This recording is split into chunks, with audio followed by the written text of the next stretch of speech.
Gillham on BBC Radio Jersey. So today in Topical Talk, we are going to be talking about the Queen. Yeah, we thought so. Well, we thought we'd take the opportunity since her new representative has been announced today. The new Lieutenant Governor of Jersey will be the former fighter jet pilot, Air Chief Marshal Sir Stephen Dalton, OBE. He'll be in office next year. And of course, with the Queen's 90th birthday just a matter of weeks away now, we thought it'd be a nice time to find out a little bit more about her and how important her role still is. So up until the 1 o'clock news, I'll be talking to, for example, a royal commentator and someone from the British Monarchist Foundation here on the show. So I want your input as well. Have you ever met the Queen? We've seen her here a few times over the years. Do you know any fun facts about the Queen? That's another one. Or indeed the wider royal family as well. No, steady, I've heard that one already. So does today's society benefit from her in her role? Is it still important? Give us a ring with your thoughts on this one. 720-255 is our phone number here. 720-255. Emailing radiojersey@bbc.co.uk. Whichever way you choose, get in touch with us. Let's have a natter about the Queen at 90. And don't forget to follow us on social media, where you can leave your comment and see what others are saying. Let's Marvin Gaye and get it on. You got the healing that I want, just like they say it in the song. Till the dawn, let's Marvin Gaye and get it on. We got this king size to ourselves. Don't have to share with no one else. Don't keep your secrets to yourself. It's Kama Sutra show and tell. Yeah. Whoa. There's loving in your eyes that pulls me closer. It's so subtle, I'm in trouble, but I love to be in trouble with you. Let's Marvin Gaye and get it on. You got the healing that I want, just like they say it in the song. Till the dawn, let's Marvin Gaye and get it on. You got to give it up to me. I'm screaming mercy, mercy, please. Just like they say it in the song. Till the dawn, let's Marvin Gaye and get it on. And when you leave me all alone, I'm like a stray without a home. I'm like a dog without a bone. I just want you for my home. I got to have you, babe. There's love in your eyes that pulls me closer. It's so subtle, I'm in trouble, but I'd rather be in trouble with you. It's Marvin Gaye and get it on. Ooh, baby, I got that healing that you want, yeah. Like they say it in the songs. On to the dawn, let's Marvin Gaye and get it on. Let's Marvin Gaye and get it on. You got that healing that I want, just like they say it in the song.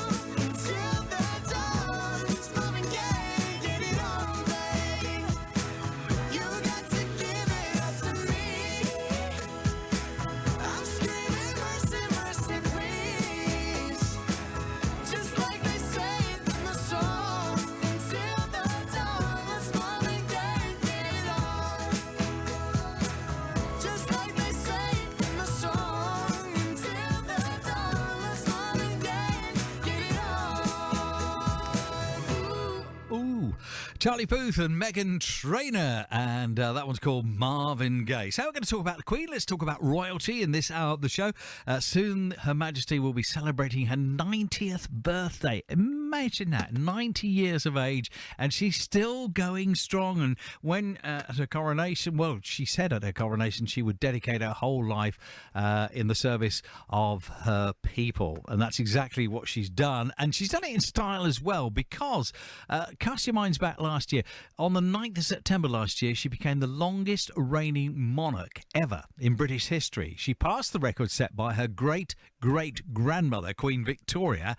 But it was business as usual for the Queen when she reached the landmark as she carried on with official duties. And at that time, our reporter Emily Unia thought she'd review those 63 years in 63 seconds. Elizabeth II has witnessed the world change. She's seen the shrinking of the British Empire, the moon landings, and Britain's first female Prime Minister. But as her foreign dominion diminished, her family grew. In 1981, Prince Charles married Lady Diana Spencer. The wedding was seen on TV by millions. Then came the births of William and Harry, but a decade afterwards, the joy had all but vanished.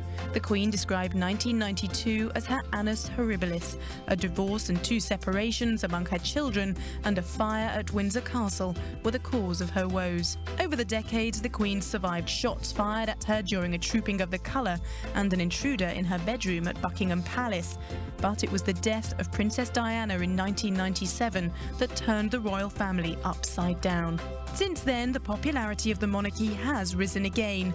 Prince William's marriage to Kate Middleton and the births of their children have given the royals a new lease of life. And at 89, Queen Elizabeth II shows no sign of giving up. So that was Emily Unia at the time that the Queen became the longest-serving monarch in British history ever last September. And she passed that record, as I said, which was set by her great-great-grandmother, Queen Victoria. Just think about that for a moment. The longest-serving monarch in British history. And our Queen is still going strong. Incredible stuff, really, isn't it? We want your thoughts in this hour on the Queen at 90. We'll be talking about her new representative in the island. The new Lieutenant Governor of Jersey was announced this morning. And he's the former fighter jet pilot, Air Chief Marshal Sir Stephen Dalton OBE. He'll be taking over next year, of course. Your thoughts on that? 720-255 is our phone number. No doubt he'll be coming into us at BBC Radio Jersey. So those were the highlights of the Queen's reign so far. And, of course, in the coming months, there will be celebrations around the world to mark her 90th birthday. And, of course, at the moment, the Duke and Duchess of Cambridge are currently on tour in India, and they've attended a party in Delhi to celebrate. Our royal correspondent Peter Hunt is travelling with them. A day in Delhi which started with the couple remembering the sacrifice of Indians who died for Britain in the First World War and honouring Gandhi's memory, ended at a British High Commission garden party. And this tribute by Prince William to the Queen. I'm incredibly lucky to have my grandmother in my life. As she turns 90, she's a remarkably energetic and dedicated guiding force for her family. He said his children, George and Charlotte, were very lucky to have the woman he called Granny and the boss as their great-grandmother. Incredible stuff as well. So, what are your thoughts on that? The royal family in the 21st century? We might open it up to talk about that. But really, it's about celebration, isn't it? When you think the Queen has been the Queen for most of her life. I think, what was it? She was about 20, wasn't she, when she acceded to the throne upon the death of her father, King George VI, while she was away in Kenya, wasn't it? And she's been serving the people ever since. So, your thoughts on her term as the longest ever monarch in British history? Give us a ring. Let's talk about it. 720-255 is our phone number down here at BBC Radio Jersey. 720-255 and emailing radiojersey@bbc.co.uk. Travel on BBC Radio Jersey. Okay, let's bring you up to date with what we know so far. Let's have a look at the arrivals board at the airport, and this long delayed flight from Bristol should be with us about now. In fact, this is the Blue Islands SI 427. Everything else looks as though it's coming in on time at the moment at the airport. There is a delay though to that departure to London Gatwick. The BA flight scheduled for a 9:55 departure still hasn't left, but everything else is leaving on time. Now then, down at the harbour, it's a little bit different there again today because the Condor Liberation, although it's on its way over from Poole, it'll be in Guernsey by 1 o'clock, but it will be terminating its journey there and then returning back to the mainland because of essential maintenance work being carried out at the moment. So passengers coming from the mainland to Jersey will have to wait for a connection on one of their other services, and similarly those that wanted to go to the mainland today had to catch the Rapide when it left. I think it was about 9 o'clock this morning. So disruption again to the Condor Liberation service, and if you want more information, just look at condorferries.com. The full information there is on its website. The Rapide will be back from Guernsey at 10 to 2 this afternoon, so hopefully there will be some sort of connection for those passengers coming over on the Liberation. And the Clipper's the only other arrival today, coming in from Portsmouth via Guernsey, and that should be with us at 20 past 7 as usual today. Now on the roads, nothing major to report at the moment, and I can tell you the car parking situation in town. We're down to a dozen spaces at Sand Street, 21 at Green Street, and a dozen spaces at Patriotic Street as well. Elsewhere, plenty of room available there. No new roadworks that I can tell you about, but if you're out and about and spot something, do get in touch with us on the usual number down here, 720-255, 720-255. When it comes to music, everyone's taste is unique. So choose the music you love on the new BBC Music app. You can enjoy live music recordings from across the BBC, as well as specially selected clips and playlists. And you can even find tracks you've heard on BBC Radio. It's tailor-made for you.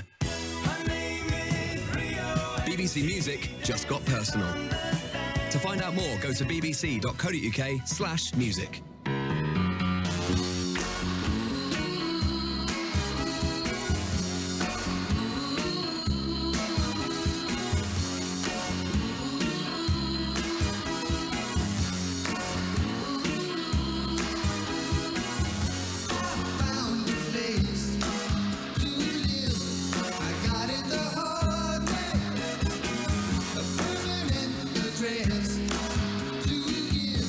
I got it for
Marvellous stuff there from the Masonettes, and that's Heartache Avenue here on BBC Radio Jersey with me, Tony Gillham. We're talking about the Queen in this hour of the programme. From such diverse questions as, is she still important? Here in Jersey, of course, our island is a Crown Dependency. We've heard a lot about our status in the national news over the last week or so.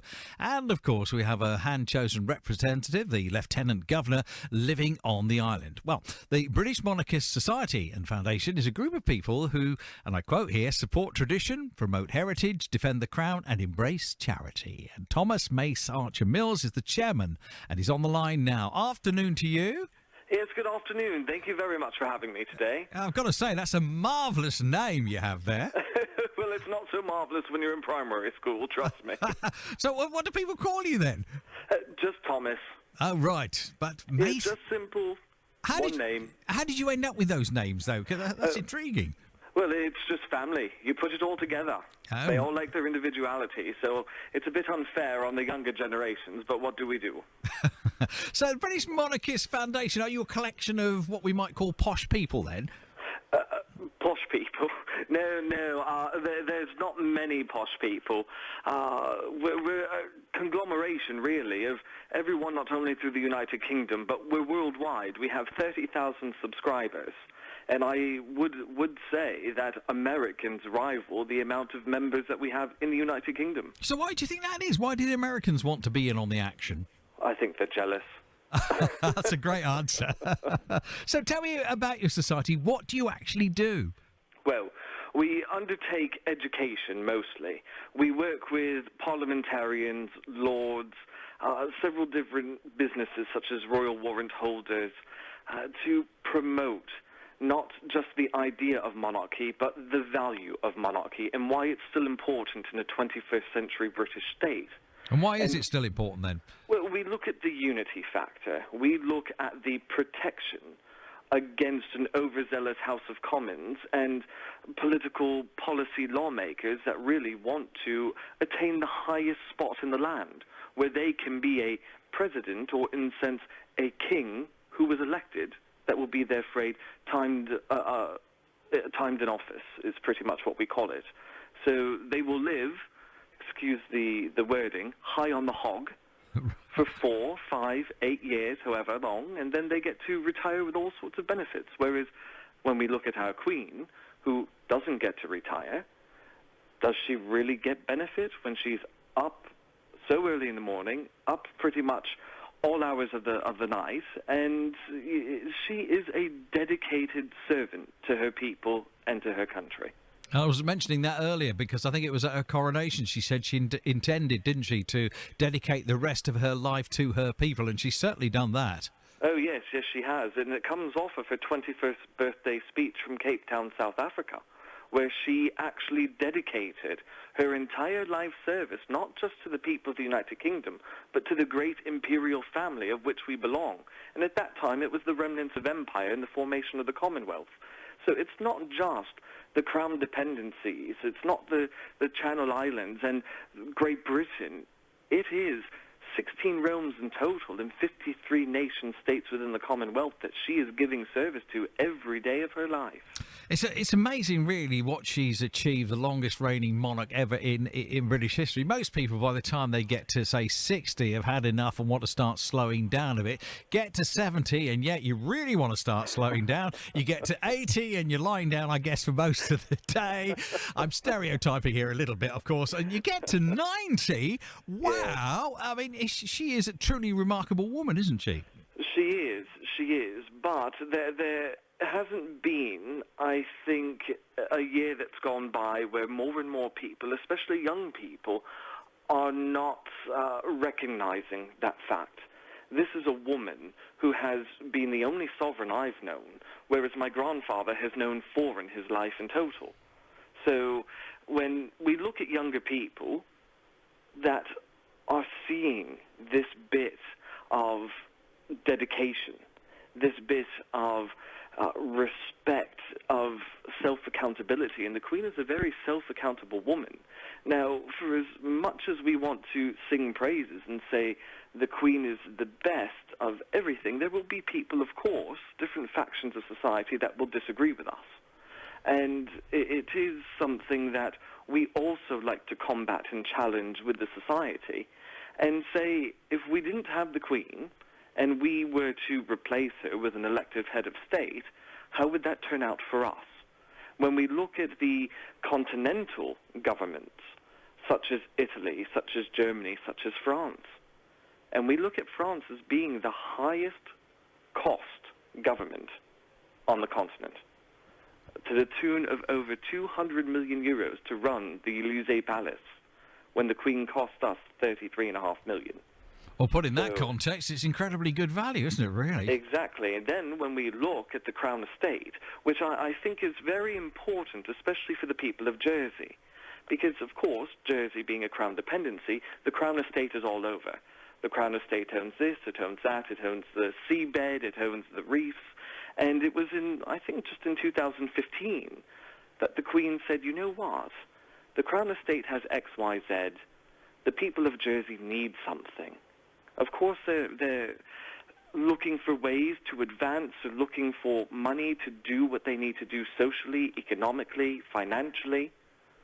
So the Crown Estate in 2015 said, well, look at the cables, look at everything that's running through the island, around the island, under it, everywhere. The Queen said, fine, if they need something, let's do it. These people are my people. And if they're happy, I'm happy. I have a duty to make sure that they are well taken care of. They are a sovereign people. I am their sovereign. And it's up to me and the Crown Estate to do what needs to be done. So when we look at that, I think what had happened in 2015 was very historic for Jersey, because the Queen actually gave Jersey ownership of its own beaches and seabeds. And that is very, very important. So I think... sorry to interrupt, but in deciding what is important, and of course we reported that story last year on BBC Radio Jersey, in deciding what she thinks is important, say, to the people of Jersey, does she consult with her representative, i.e. the Lieutenant Governor? A new Lieutenant Governor was announced just a few hours ago. Yes, of course. Yeah. Yes, there are briefings, there are dispatches. Some of the people in the palace still like to call them cables and telegrams, even though they're not. They're probably emails these days, aren't they? Yes, they are mostly emails. And, of course, you have the red briefcases, the red cases that go to and from. But those papers also include Crown dependencies, such as the Channel Islands and Jersey. And if the Queen and the Crown Estate if the monarch did not feel that the people of Jersey were important, she wouldn't have a representative there. That's an interesting point as well. And do you think she will keep going? Because I'm just thinking of recent events in, say, the Netherlands. We had the abdication of the Queen there in favour of her son. Do you think that's ever likely to happen here? No, simply for the fact we're not continental. That is a very continental thing amongst their monarchies. And we look at Queen Juliana, who abdicated for her daughter, and it's learned behaviour. But the biggest difference that we need to look at between continental monarchies and our monarchy is that our monarchy, when a sovereign comes to the throne, a new king or queen, they're coronated. Whereas in, let's say, the Netherlands, as you used Queen Beatrix as an example, they're inaugurated. Ah, that's interesting. It's not a lifetime pledge on the continent, where here in the United Kingdom, it is a lifetime pledge. That's interesting as well. And just very briefly, we're beginning to run out of time on this one. Looking into your royal crystal ball there, how do you see the monarchy going, say, in the next 10 or a dozen years? Do you think Charles will ever get to become king, or will it pass to William, do you think? Well, he's already the longest-serving Prince of Wales, and he's been waiting. But our Constitution states, even though it is not codified, we know the laws, we know the rules. We do not get to pick our head of state, and of course, he cannot be skipped. So once the Queen does expire, it will be Prince Charles, and I'm sure that no matter how old he is, he will take the throne. There's no one more qualified to be our head of state than that man.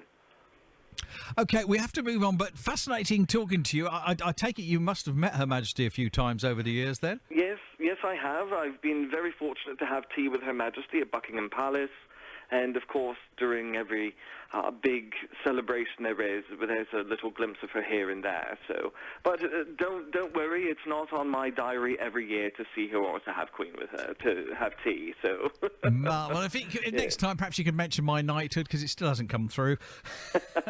I'll see what I can do with the press office. Thank you very much. It's lovely talking to you. Thank you as well. Have a good afternoon. Thank you. The chairman of the British Monarchist Foundation, the wonderfully named Thomas Mace-Archer-Mills. Your views on that, please? 720255 is our number down here. Jersey at 1 follows. Julie Flanagan joins me now to tell us the big stories that we'll be featuring today. Hello, Tony. Well, coming up with me at 1 o'clock, I'll have details of how the Education Minister is reconsidering his decision to stop free nursery places for couples earning £75,000 or more. You may soon have protection from age discrimination in Jersey, and 5 teenagers convicted of perverting the course of justice over the death of 16-year-old Morgan Hewlin are appealing against their convictions. All that and more, Tony, with me at 1 o'clock. Thank you very much, Julie. At the first light of dawn, it wakes us from our dreams. We're picked up by the sonic waves, it's time to start the day. A friendly voice from the other side brings peace of mind and leads the way.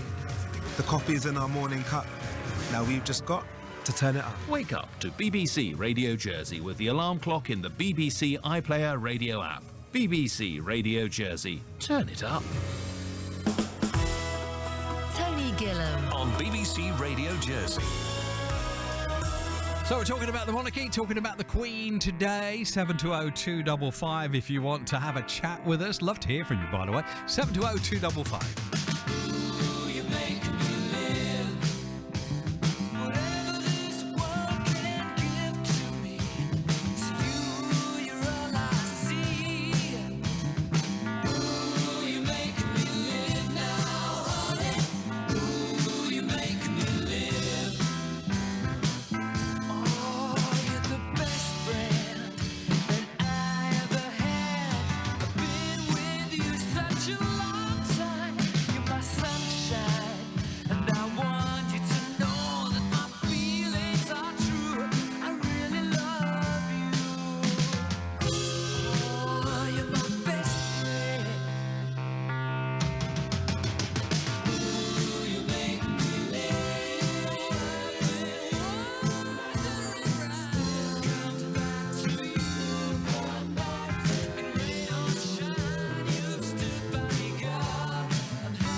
So, Queen, we couldn't let the hour pass without including them, and You're My Best Friend. We're talking about the Queen, we're talking about royalty, we're talking about the Queen's upcoming 90th anniversary, the place of royalty in the 21st century, and of her representative. It's just been announced, of course, the new Lieutenant Governor for Jersey will be the former pilot, Air Chief Marshal Sir Stephen Dalton.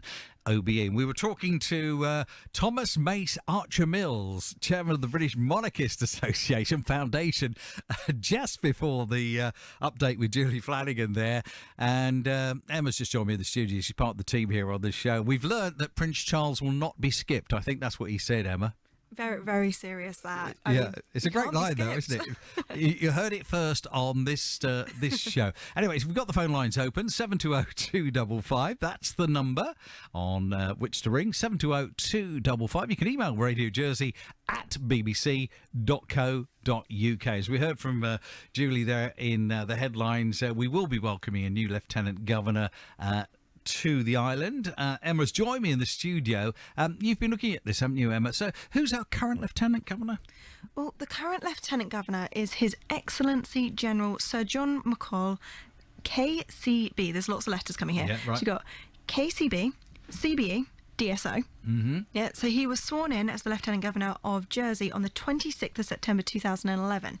He is married to Jean and they have 3 children. And according to the Government House website, his interests include reading, golf and running. Sir John is due to retire at the end of this year in November, though. Has anybody seen Sir John running in the island? The Queen's representative? That's a good question. Yeah, I'd like to know. So what's his role then, Emma? Well, the role of the Lieutenant Governor is the personal representative of the Queen in the island. So the Queen herself, she makes the appointment, and that's on the recommendations of the Lord Chancellor and the Secretary of State for Justice. The Lieutenant Governor is in office for 5 years, and when Sir John McCall's term comes to an end, Air Chief Marshal Sir Stephen Dalton OBE will be taking over. Yeah, and that's really quite hot news because that only came through to us, well, since we've been on the air, that announcement has been made. What do we know about Sir Stephen then? Well, Sir Stephen Dalton, he was a fighter jet pilot in the Cold War, and after that he commanded the RAF's Jaguar Force for 2 years. So he's got a little bit of history. Since then, he has held various roles in the Ministry of Defence and the Royal Air Force, and his most recent role was as Chief of Air Staff, and he stepped down from that in July 2013. He is a married father of 2, and he's told us he's honoured and delighted to take on the role. Yeah, well, how does he get the job, though, I'm wondering? Because you never see that kind of thing advertised in the paper, do you? No, this was, I think, my favourite bit when I was doing a bit of research. Right. So they actually advertised the vacancy in the Sunday Times. Oh, they did put it in the paper? They put it in the paper. Yeah. So it's good to see that even our jobs aren't that different. So it was advertised in the Sunday Times and through the Ministry of Defence as well. And the criteria for applications included a requirement that candidates should have a distinguished military service background at high level. That's me out then for a Yeah, start, me too. isn't it? Yeah, and Murray Norton. So how many applications did they get for the job? Well, we're told that the island received 10 applications. That's 5 people from the Army, 3 from the Navy and 2 from the Air Force. And out of those 10 people, Chief Air Marshal Sir Stephen Dalton OBE, he was the one who was selected. He was chosen and recommended to the Queen for appointment to the role of Lieutenant Governor here in Jersey. And that role was confirmed just earlier this morning, wasn't it? As well? I wonder if he got to meet the Queen before she confirmed him, or she just, looks through the recommendations, the CV. Do you reckon she gets to see a CV? Wow. And goes, I think he looks suitable. Yes, marvellous. Does he go for that marvellous a one. lot? Yeah, yeah. With a cup of tea. Yeah, yes, lovely. Well, it's interesting news, though, isn't it? So we're talking about the Queen at 90 as well on the show today. And we'll get people to ring in with their thoughts on that, 720-255. Of course, we have never known anything different, have we? I think the Queen came to the throne when I was about 2, I think, something like that. So as far as I remember anything else. No, and you're a lot younger, so you don't remember anything else. Well, I was in primary school. I think it was when the Golden Jubilee happened, and we had a dressing up day. Did you? At school, yeah. We all had to dress up. All the girls had to try and be a queen or a princess. And then we were given commemorative badges.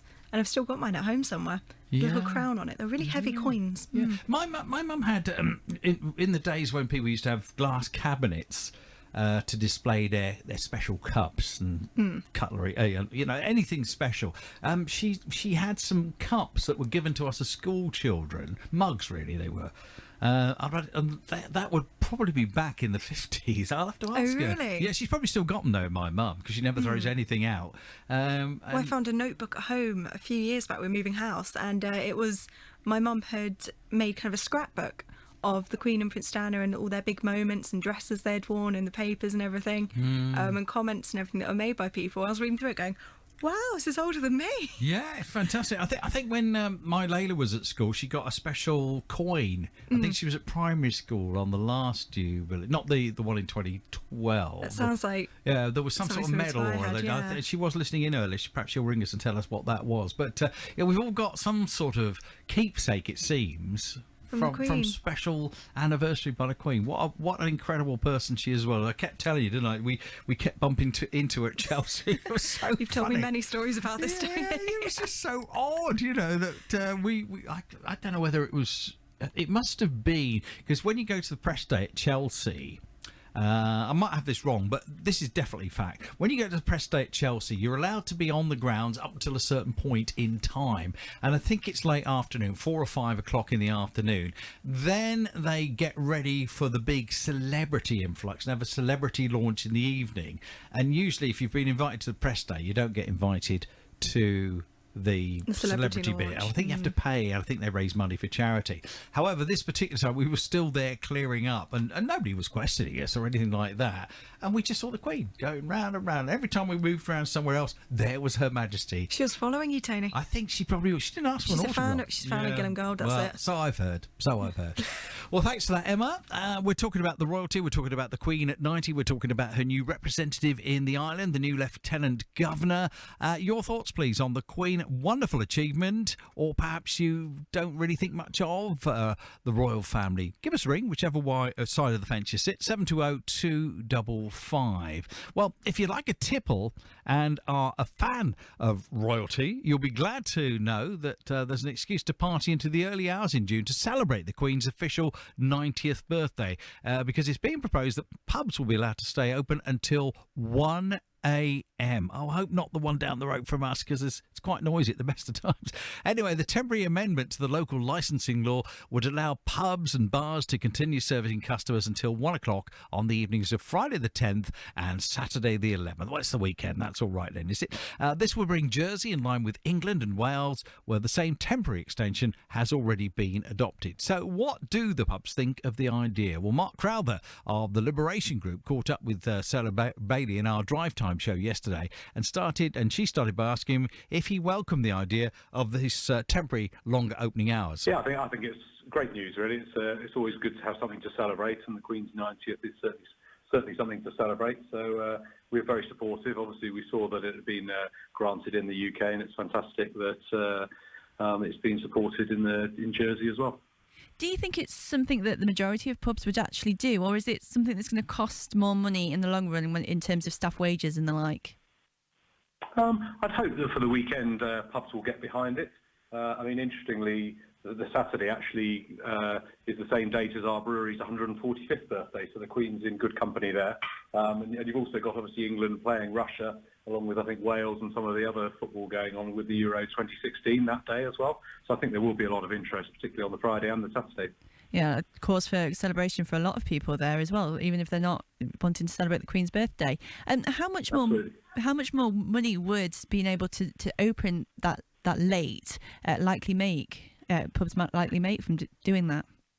I don't think it's a big money-making opportunity. I think it's more just a celebratory opportunity, and it's nice to have a weekend to focus on and celebrate the Queen's birthday, really.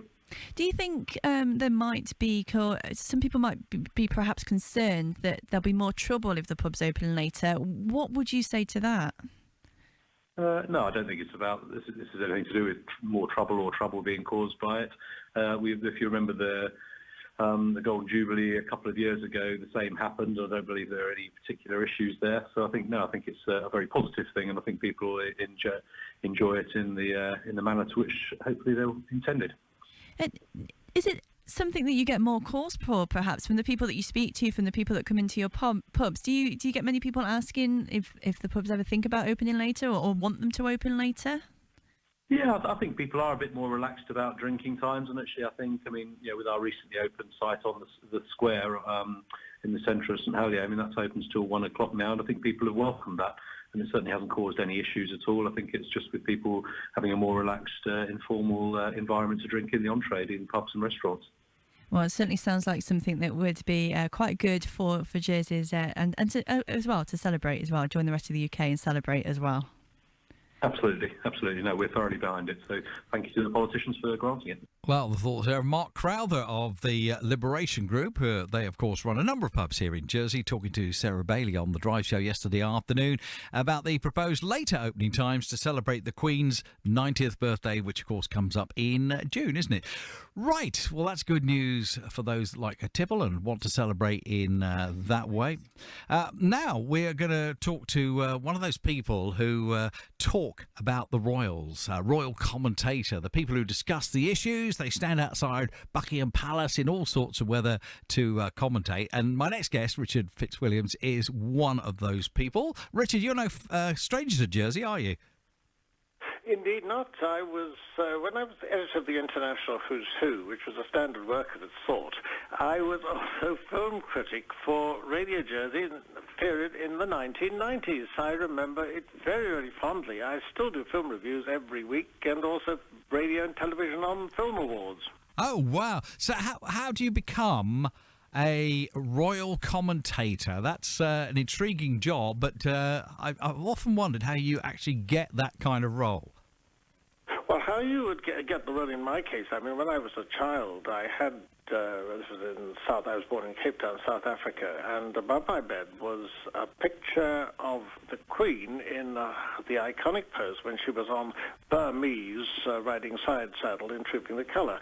And my parents being ardent monarchists, I was brought up with an interest following the monarchy, and when I was editor of International Who's Who, when it came to royal matters and also films, those are the subjects I took particular interest in. Obviously the book dealt with all, and there were those where I was helped by experts. Then leaving it 16 years ago, I started doing a great deal more when it came to commentaries, following royal visits abroad, following state visits here, following the popularity of the monarchy, looking at the various individuals who make up the royal family, and also the press about them, the debates, and also royal events. And we've had jubilees, we've had anniversaries, and there's absolutely no doubt with the Queen approaching 90, with the Duke of Edinburgh approaching 95. I mean, in over 1,000 years of monarchy, we've never had anything like it. It's wonderful, isn't it? And we look forward to the celebrations in June. She is the longest-serving monarch in British history ever. Every single record, the oldest, the longest-serving, I mean, surpassing Queen Victoria. And in June it will be fascinating because there'll be the service of Thanksgiving on Friday, then there'll be Trooping the Colour, and then there'll be the lunch in the Mall. You mentioned doing commentaries there, Richard. Can you give me a sense of some of the big events that you've covered? Yes, certainly for CNN particularly, but also for Sky and occasionally for the News Channel. I did, for example, one of the Trooping the Colour for the News Channel. I've done royal weddings for Sky and also royal funerals, and also for CNN, for example, also for royal events abroad. When Prince Rainier died, I did the CNN live commentary, and most recently when the Queen addressed both houses, I did the live commentary on that, and also on Prince Albert's wedding in Monaco. So there's been quite a mix also when King Philippe became king, and in Spain at a very difficult time, which it has been for the monarchy there. I did the CNN live commentary. There's a complete mix, and also, I mean, this involves a good deal of research and reading, and also looking in the archive, which is absolutely fascinating. I mean, if you look at the current visit of William and Kate to India and Bhutan, it's been so interesting looking at, for example, archive footage of previous visits, some successful and in one or two cases not successful.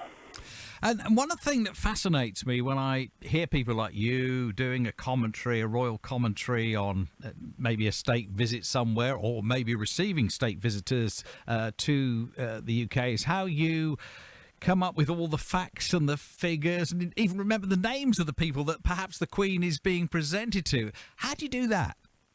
Oh, no, that is rather tricky, but the point is you've simply got to do it, because if you make a mistake, people will notice that. And then, I mean, I I don't happily, as far as I know, speak from experience, but you really would feel embarrassed if you mixed someone up. So there is a certain skill in that. The answer is basically by rehearsing, because you know when it comes to a state visit, and also you know when it comes to a particular ceremony or anniversary or wedding, you ought to know who's going to be there, and therefore you won't make an error that would be unfortunate. I mean, it has occasionally happened in the past, but not that often, because you do have copious briefing notes, and also you can look back yourself and online. This makes it a great deal easier, the fact that we've got so much technology at our fingertips. I mean, I was looking at, when it came to the Indian visit, shots of Edward VIII when Duke of Windsor in 1921, which was not a successful visit because Gandhi wanted his followers to boycott it. And it was absolutely fascinating, or the Delhi Durbar, which was certainly a terrific spectacle in 1911. And subsequently, of course, the links between the British royal family and India are subject all in itself. But you have to have what I would call a broad knowledge of it, and to some extent some knowledge of the politics. The Queen's visit in 1997, for example, was overshadowed by a row over Kashmir, which the Foreign Secretary at the time, Robin Cook, was largely responsible for. The Indians didn't like it. Yeah, I remember those events. I'll be honest with you, Richard. Right at the start of my career, and it was with commercial radio back in the 70s, I had to do a royal commentary myself. And what was this on? Yeah, this was the Silver Jubilee tour that the Queen conducted of the country, and I was sent off to... I was working in the northeast, and I was sent off to Durham to commentate on her visit to Durham, on which she was accompanied by President Jimmy Carter of the United States. So my big boss, who was a former BBC man, said it's research, it's crib cards all the way. I was really very nervous, but listening back to it now, I think I just about got away with it.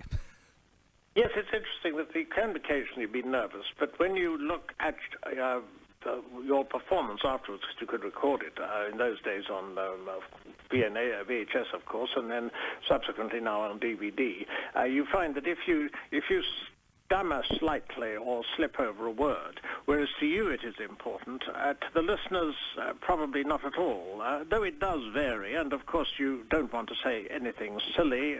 You do want to interest. You've got to be sparing with the facts and figures, because otherwise the listener will feel that they're being slightly pummeled by historical detail. The point is to know it. That gives you the confidence, and also to convey. I mean, there's the fashion side of it. There is, of course, the traditional side, what happened before, what they're doing now. Is there any change regarding social media? How are they adapting to a more contemporary audience? How are they reaching out?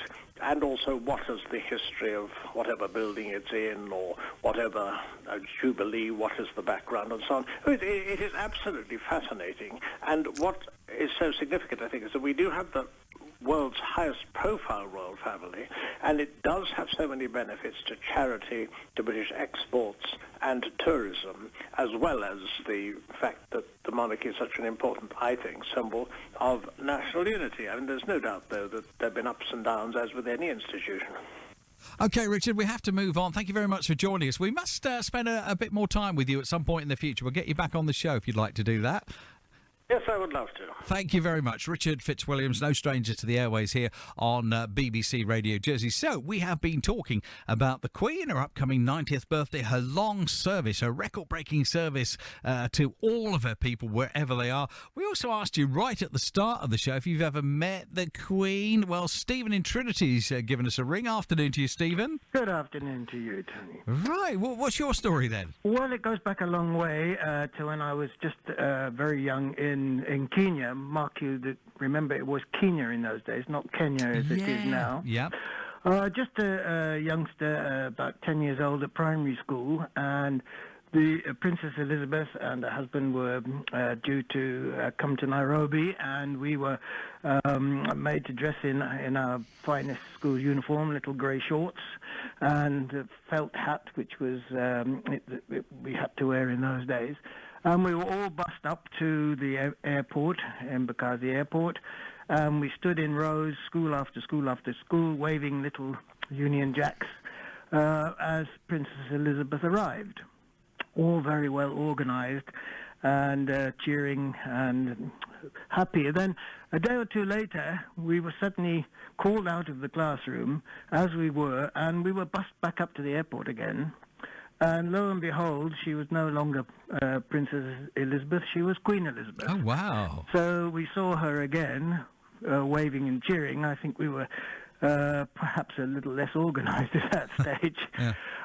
So I did have the perhaps one of unique on Jersey opportunity to see her both as princess and as queen. Wow. Have you ever seen her again since? Oh yes, a number of occasions, but that's the one that really sticks in my mind. That is quite something to say. And I don't know why, hearing you describe all of that reminds me of the first time I ever saw the Queen, which was as a... Well, I suppose I'd have still been at primary school, and she was due to drive through our village, Wendover this was, in Buckinghamshire, and she did, right, spot on time. And I just remember thinking what a big deal it was to actually see the Queen, our monarch. Yes, it was quite... I mean, it stuck in my memory all those years. It's a long time, and it sort of dates me. But it really was something special, and amazingly, I happened to be talking to somebody about it a couple of years ago, and they went upstairs and looked it up on the internet, and lo and behold, there was a picture of our school group, in black and white, of course, actually on the internet, so from all those years ago. Fantastic. Well, Stephen, I appreciate you ringing in today. Lovely to talk to you. That's a pleasure. Thank you very much. That's Stephen in Trinity, one of the few people who can say that he's seen the Queen as Princess Elizabeth and only hours really later as the new Queen. Wonderful story in which to end.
Taking us out the show today, breaking up is hard to do. Well, let's agree to reassemble, shall we, at 9 o'clock in the morning. Charlie's here now. Have you got any early memories of the Queen, Charlie? I certainly have. I can remember when I met her for the first time. 1977, it was the Silver Jubilee. I was waving a flag outside St. Lawrence Primary School. As you would do, eh? I've never met the Queen. I met her mum, but not her. Well, I have yet. Well, I'd never met the Queen Mother, unfortunately. Right, it's me with you after Jersey at 1 today. And once again, we're asking you to get your detective hats on. We need your help to find some colours. 88.8 FM. Online. And on digital. BBC Radio Jersey.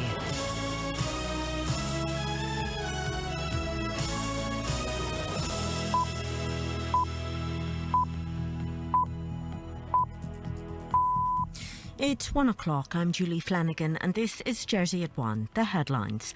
Free nursery places in Jersey may still be available to couples earning £75,000 a year.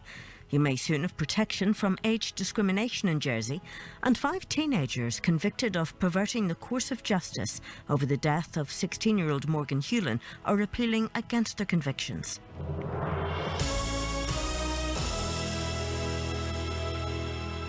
Jersey's Education Minister will look again at plans to remove financial help for parents with young children in nursery education. Answering questions in the States, Deputy Rod Bryan said although the decision to means test assistance with nursery fees has been made, he was prepared to alter the £75,000 threshold following discussions with parents and private nurseries. The measure, which is due to come in next September, would see parents earning over the £75,000 losing 20 hours of free care at private nurseries. Deputy Rob Bryan's apologised for being on holiday when the decision was announced, but said he was listening to the concerns of parents. Since I came back and we've gone through the information that we've already been provided, there will be room for manoeuvre, but I need to sit down and listen to what parents have to say. So as I say, I'll be attending the scrutiny meeting on Wednesday, and then we'll be setting up our own meeting post that situation to explain where we are and what the information is that we've accrued and where the decision or where the wiggle room is, as Deputy Lewis has asked, where we've got some space for manoeuvre. You could soon be protected against age discrimination in Jersey under proposed new regulations. But shops will still be able to ask for proof of age, and there'll still be age-related discounts, as Naomi Dunning explains. The aim is to remove barriers in employment and allow people to work for longer. Employers will still be able to make people retire at a certain age, but from September 2018 they will have to justify why they need their employees to retire. The law also allows for what the Social Security Minister calls sensible exceptions, which are considered fair, such as age-related discounts. Changes to employment law will give new rights to members of the armed forces to bring them in line with the UK. It's hoped the new rules will encourage more people to join the Army Reservists here in Jersey. The states are due to debate the age discrimination regulations on May the 24th. The 5 Jersey teenage boys who were convicted of perverting the course of justice over the death of 16-year-old Morgan Hewlin are appealing against their convictions. The appeal will be heard by either the bailiff, deputy bailiff or commissioner, sitting with 3 members of the youth court panel. No date's been fixed for when it'll be heard.